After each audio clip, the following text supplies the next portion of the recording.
Hi everyone, my name is Richard Regi. I'm the superintendent of the Chicopee Public Schools, and I want to welcome all of our viewers today to the very first episode of our brand new educational program that we now call Bell to Bell.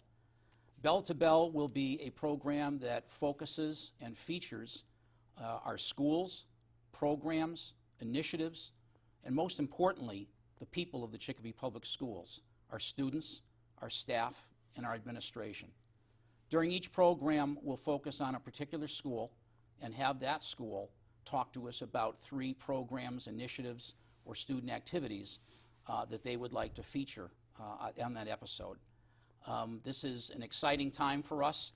We've tried programs in the past. We really think that this one is going to be a wonderful and outstanding way for us to communicate to our community all the great things that the Chicopee Public Schools are doing. With me as my first guest of the year, I guess the guinea pig, if you will, to start, is the outstanding principal of Chicopee Comprehensive High School, Mr. Derek Morrison. Derek, welcome to the first show. Thank you, Mr. Regi. Thank you for having me here. You had 3 choices to make, I guess, relative to types of things that you wanted to highlight from your building. So can you talk to us about, just give us a general idea of the first 3, and then we'll kind of get started talking about our first feature. Sure. Not easy to kind of chisel down 3. As you know, so many great things going on at Chicopee Comprehensive High School throughout the school year. But to focus on 3 main areas here, the first one is senior projects. The second one is going to be the guided instructor program. And the third will be our HOPE group, suicide prevention group established by our students. That's great, fantastic. So give us a sense of Chicopee Comprehensive. We were to take a snapshot of Chicopee Comp today. What's most important for the viewing audience to understand about Chicopee Comp? Well, I think Chicopee Comprehensive High School is growing in popularity. I think through our programs and our academic achievement recently, we've continued to increase our graduation rate while reducing our dropout rate. Our career and technical education programs are exceptional. We're just very proud to show what we have. Our sports and athletics, we're doing very well. I think overall the culture at Chicopee Comprehensive is very, very good and very sound. I would agree. One of the things that we've talked about as an administrative team for years is the idea that sometimes seniors, when they get to that final year, start thinking about taking the year off, the rest of the year off in October. I can kind of think back to my own days as a senior having similar thoughts. And one of the things that we talked about was coming up with something that would engage seniors throughout that entire last year in high school. And our first segment, I know that we're going to take a look at a video in just a second, is the idea of senior projects. Can you just give me a quick sentence or two about what you think that's done in terms of continuing to engage our seniors? I think what you mentioned is exactly true. Senioritis seems to be a real diagnosis these days, and I think it helps keep our seniors focused on what they need to be doing and contributing to the community and to our school. It's been a great collaboration over the years, about the last 4 or 5 years, with career and technical education. Senior projects all started from professional development at a High Schools at Work conference that Mr. Widello, our career and technical education director, became part of about 5 years ago. It started out as just career tech, and now it's morphed into the entire senior class as part of the grade 12 English curriculum to complete senior projects, which involve quite a bit, a lot of work right till the end of the year, presentations, PowerPoints, projects.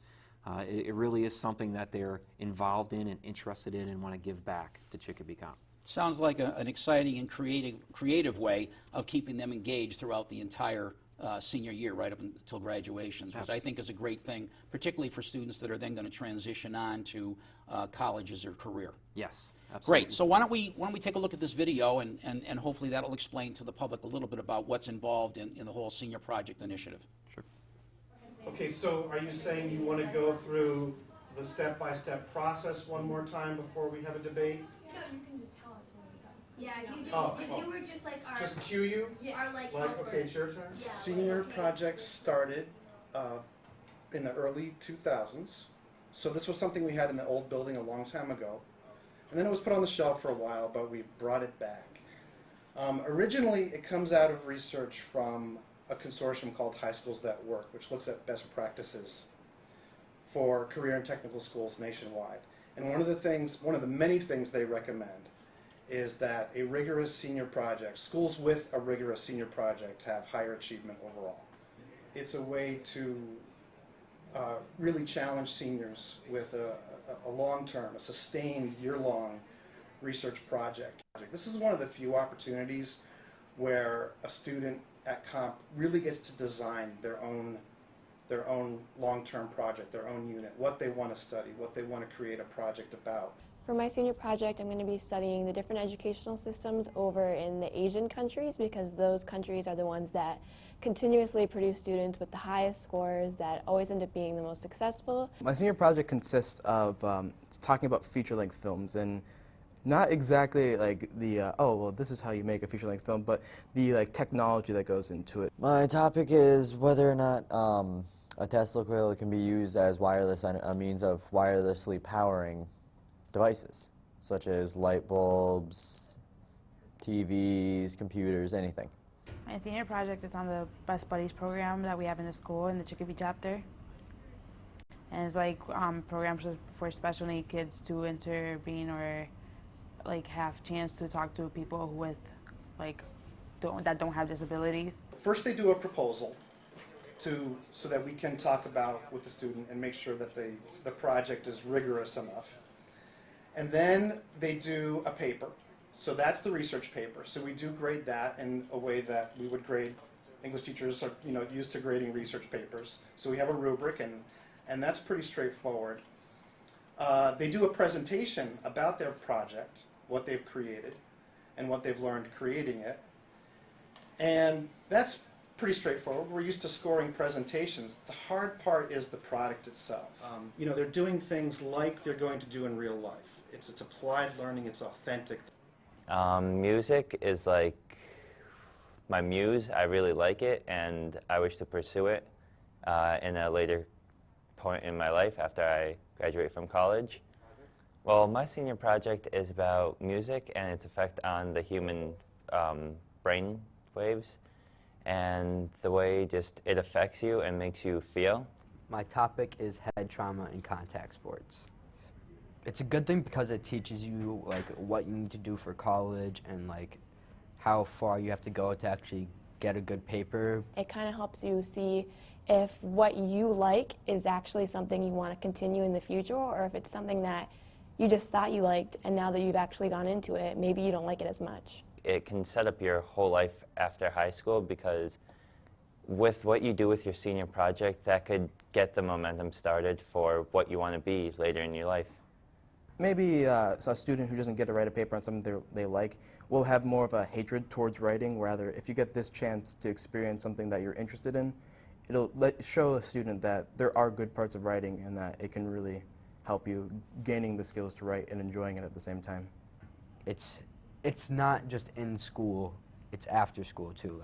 You have to put in work after school to actually have a good paper.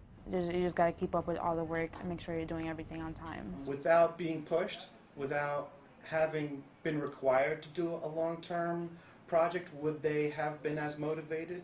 Would they have been as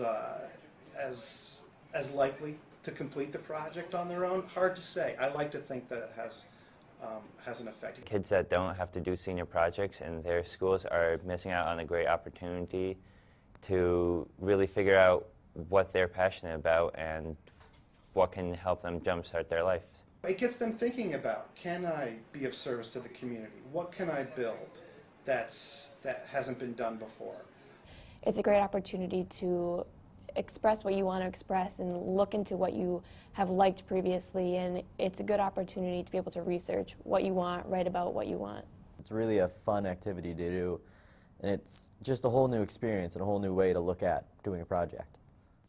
So Derek, that was a pretty powerful video from my standpoint, because I think it really shows that the students are engaged in this project. And not only that, but I was really impressed by the rigor of the 3 students that were featured in terms of what they were choosing for projects. So this is not a simple, read a book and report on the book. This is really a project-based learning at its best. And I think who we saw in the video was your English department chair, Mr. Brown. Is that correct? Yes, yes. So can you talk a little bit about the role that he's played in the development of the senior project? Yeah, sure. Mr. Brown has been an integral figure in this. As he mentioned in the clip, the senior project kind of faded away for a little while back in the old building and came back. And Mr. Brown, being a supervisor now, I believe this is his 4th year, really felt strongly that a senior capstone type project is a really great way to tap into the resources of these seniors. These is a group of kids that we've invested in, the city of Chicopee's invested in for years and years. And this is a great way for them to kind of showcase something that they really enjoy doing and give back to the school. That's great. It's going to be, I think, interesting to do some exit surveys at some point with our seniors, maybe even after they've gone on to college for a while, and try to get a sense of how did that senior project prepare them for making that transition to the next level. Be important to get some data on that in the future. Yes. That's great. So our second segment today is what we call guided instruction. And I know you have a guided instruction program here. Right. One of the things that Ed Reform did was to eliminate, if you will, the old style study halls. And they wanted to make sure that the student's entire day was instruction based. So can you talk to us a little bit before we see the video about how you created the guided instruction program and what it looks like here at Chicopee Comp? Yes, absolutely.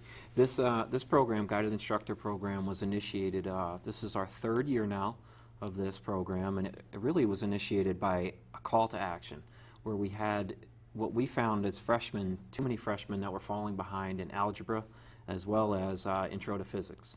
That seemed to be where the greatest area of need was. So what we did was we put our heads together with our leadership team, with Vice Principal Jen Dryzik has been a very integral part of the designing of this program. And we found our students that were falling behind. We reached out to parents. We had an assembly in here with the parents, a parent night, where we can talk a little bit about what we can provide. And what can we provide? Well, we know we have transportation Tuesdays and Thursdays after school. And we also know that we have a classroom and a building that's completely safe and ready to have students and work with them.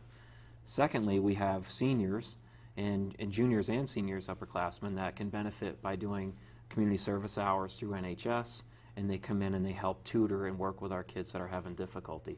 That's how it initially started. It has morphed a little bit since then. Started off with Mrs. Goodrow, an English teacher, and now it's gone into Mrs. Hannah, a science teacher, as well as Mrs. Fave, a math teacher. Who work after school with the kids. Right now we have a group of about 30 students, if I'm not mistaken, that work on Tuesdays and Thursdays to increase their grades and get those grades up. Not only for freshmen now, but also for sophomores and possibly any other students that are starting to fall behind and need that extra help after school. And how long has Comp been involved with this particular initiative? This has been 3 years. This is what we like to consider a safety net program for us. These are the type of things that really help us increase that graduation rate. They really help kids feel empowered and part of something at our school, and connected to teachers. I think maybe the most meaningful part of this whole program is that they're building relationships with teachers, and those teachers are then building relationships with their other teachers, kind of sharing how is Susie doing in their class, and speaking about it and talking about ways that they can help them after school. And have you been able to look at any subjective or objective data that would show the benefits of the program over a 3-year period? I think right now the data has been more anecdotal. It's been more, you'll hear some from the students about how it benefited them and how it continues to benefit parents. There are certainly good stories involved in the program. Does it work for everyone? No, but it certainly does work for some. Great. Let's take a look at the video. Maybe we can get some extra clarification on how the program works and what it means for students. The Guided Instruction Program is a peer tutoring, teacher tutoring, skill building after-school program. We meet twice a week, Tuesdays and Thursdays. And we have predominantly freshmen, but we also have sophomores and even juniors that come. It means helping out those at-risk kids who are stumbling between middle school and high school in that transition period. So we try to grab them as soon as possible in the year to get them to get new organizational skills, new studying habits, and even get them a one-on-one tutoring student. And these are students who are failing 3 or more academic classes. So they come in, and what we look to do is help them with the curriculum, the actual academics, but also we teach them organization, how to use an agenda book, how to take notes, because a lot of them don't know how to take notes, how to study. I was called during, before open house, and I was told that there was a meeting in the auditorium for people who was failing 3 or more classes, and since I've been in it, I've been getting my grades up a lot. We have seen growth all the way from taking a grade from failing up to 70, which is a huge jump for a student, and also maintaining that grade for the next term. My grades were below 60, and when I started the program, they got up to like 80 and 90s. They really help. There's a lot of tutors here. Any subject you need, you can come here and they'll help you. We do have a teacher for English, science, and now we have one for math. We have student volunteers from National Honor Society who have excelled in organizational skills and are willing to put in some community service hours to help their younger fellow students.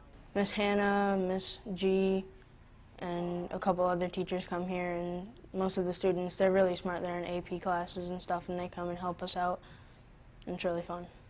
Because it's helped me out so much. I was failing all my classes now, well, 2 of my classes, and now I'm passing them, and it's just more relieving and doesn't make me more stressed. Yes, I do like the guidance instruction program. Why? Because it helps me get my grades up and I can focus on my schoolwork. It's lowered my stress level up by a lot. It's really helpful. My goals for the end of the semester is getting honors or high honors. I do believe the program is very worthwhile. We've already seen students progress 14 points just working with us for the past 4 weeks. But we also have students who make only small gains, like maybe only 2 points on their overall grade. And we just realized we need to work more with them. We have to work harder on their organization, harder on getting them to do homework at home as well as at school. Because some of them think just coming to the after-school program is enough for them to be able to pass. And they don't realize that you have to do some work at home also. For some of these students, the organizational part of it is what's going to help them excel academically. If they aren't sure how to prioritize which assignments need to be done first, they could fall behind in other academic areas. I think the school can get more students involved in the program through community awareness and education.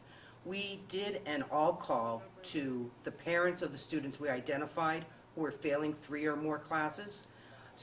And that was great. We had a lot of kids come from that. But we know there are still more out there. So one thing we have done is we started talking to the guidance counselors and other teachers and have been getting referrals of more students from them.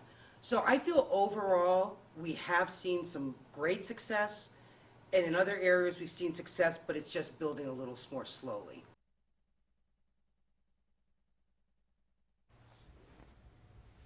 Derek, another great video that I think really shows the people watching in today, looking in, that not only is this a great program for students in terms of de-stressing their high school experience for those students that are having some academic difficulties, but I'm really pleased that in addition to some very dedicated staff that took this on, that we're also involving students who are taking AP courses and National Honor Society students who want to give of their time to work with their classmates. Can you tell me a little bit about what it's done for them as the tutor/mentors? I think it's twofold. You have the kids that are benefiting from that interaction with students who seemingly have it all together, taking AP classes and doing very well.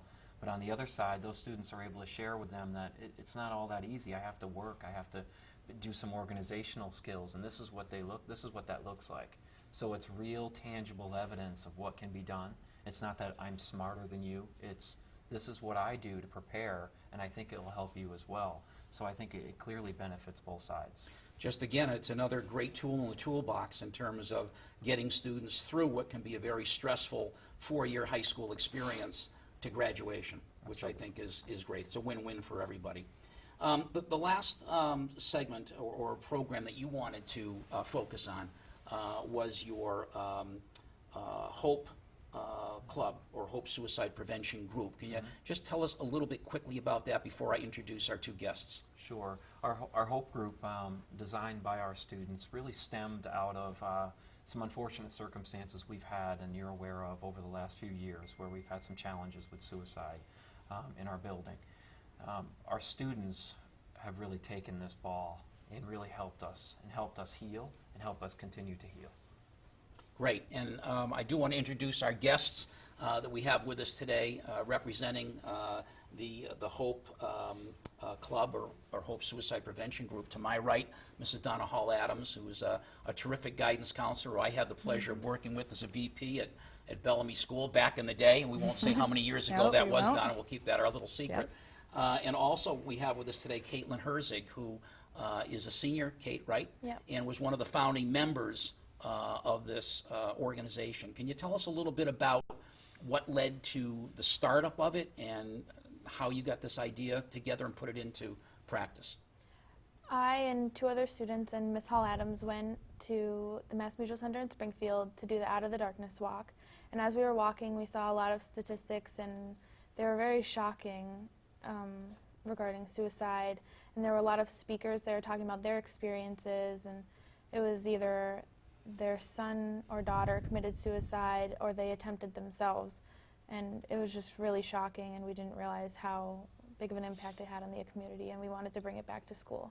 So how do you go about setting something like that up in a building of almost 1,500 students?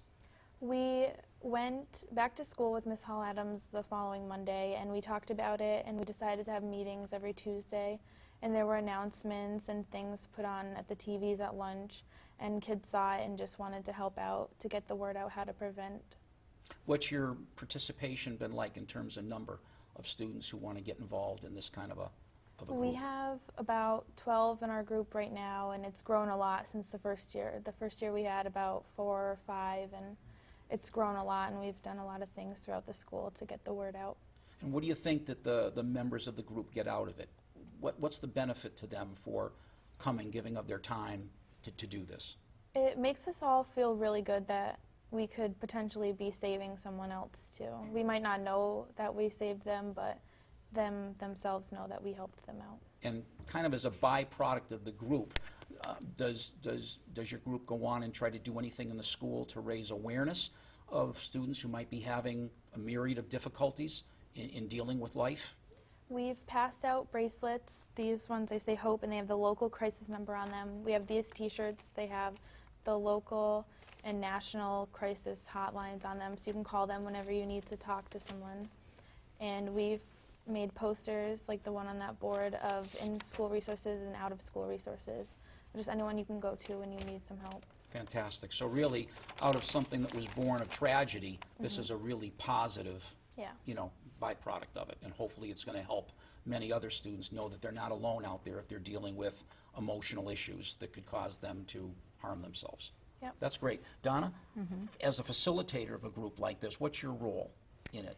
My role is to support them and to help sort of funnel some of the ideas and to go to administration when we need something and to help them sort of articulate what direction they want to go in. That's And fantastic. to find the resources that are out in the community. And there are a lot of resources that we've been connected to. So a lot of times it's just making kids at this age group aware of where they can turn and that there's always somebody that is willing to listen to them and help them out of a bad situation. Right. That's fantastic. The back Well, of our t-shirts say, to keep